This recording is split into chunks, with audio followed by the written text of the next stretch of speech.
Assalamualaikum warahmatullahi wabarakatuh. My name is Shabrina Vaulennisti Hapsari. I'm from IUP Class. In this subject, Public Services Law that conduct or lecture by Dr. KADEK CAHYA SUSILA WIBAWA SHMH. For this final exam, I will analyze about public information disclosure and adaptive governance, an emerging market case.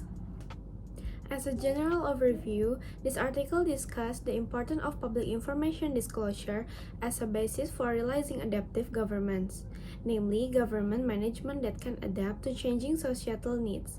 This study, using the case of South Sumatra Province to analyze the implementation of the public information disclosure, identify obstacle faced by the government, and also offer an adaptive governance model to improve the public information transparency.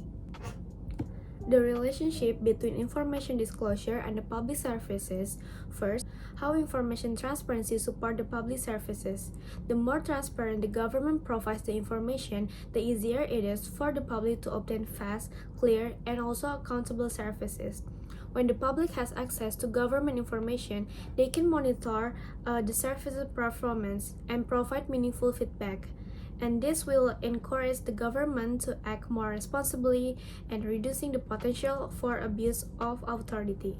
This means that transparency not only fulfills the public's rights to information but also serves as a social control mechanism that encourages improvement in the quality of public services.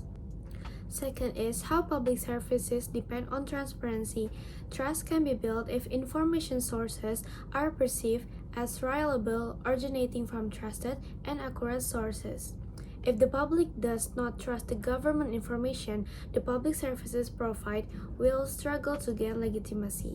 Next is ICT and adaptive governance as a link. Information and communication technology serve as a bridge between the transparency and the efficiency. Furthermore, adaptive governance serves as a framework that the government hopes will help it respond quickly to changing community needs, and the use of technology enables to information as published more quickly and also services are delivered digitally. However, the government must also implement adaptive governance, such as responsive to change and also able to accept the public input. There are 5 key obstacles which directly impact the quality of the public services. First, information exclusion. Some information is excluded by the law. While intended to protect certain interests, it also has the potential to reduce the transparency. Second, unintegrated information management. So information is stretched across the various agencies, creating an effective service and between the agency also. And the third is internal accessibility. Not everyone has internet access or digital device.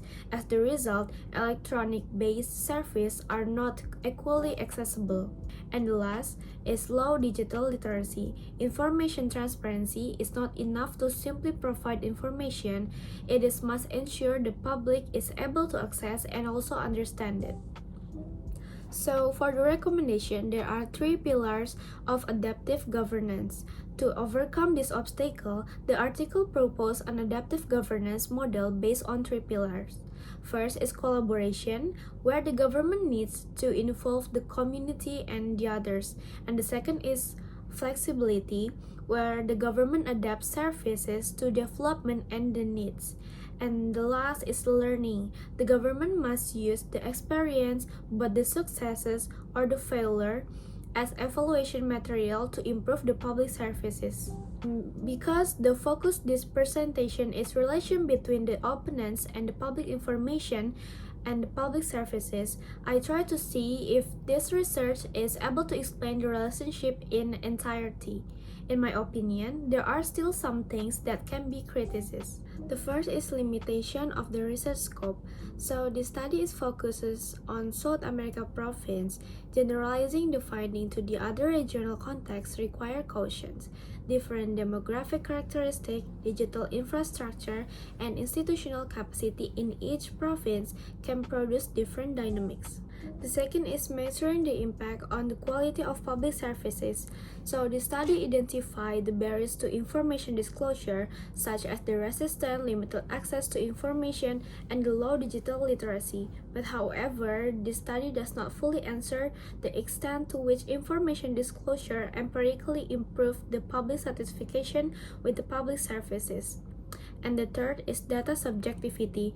The use of qualitative methods with informants limited to government officials has the potential to produce the perspective bias, and the voice of the public as the recipient of the public services are underrepresented in the analysis. As the result, the research reflects the government's perspective rather than the direct experience of the public. In my opinion, this article makes a good contribution to explaining the relationship between the public information disclosure and the governments.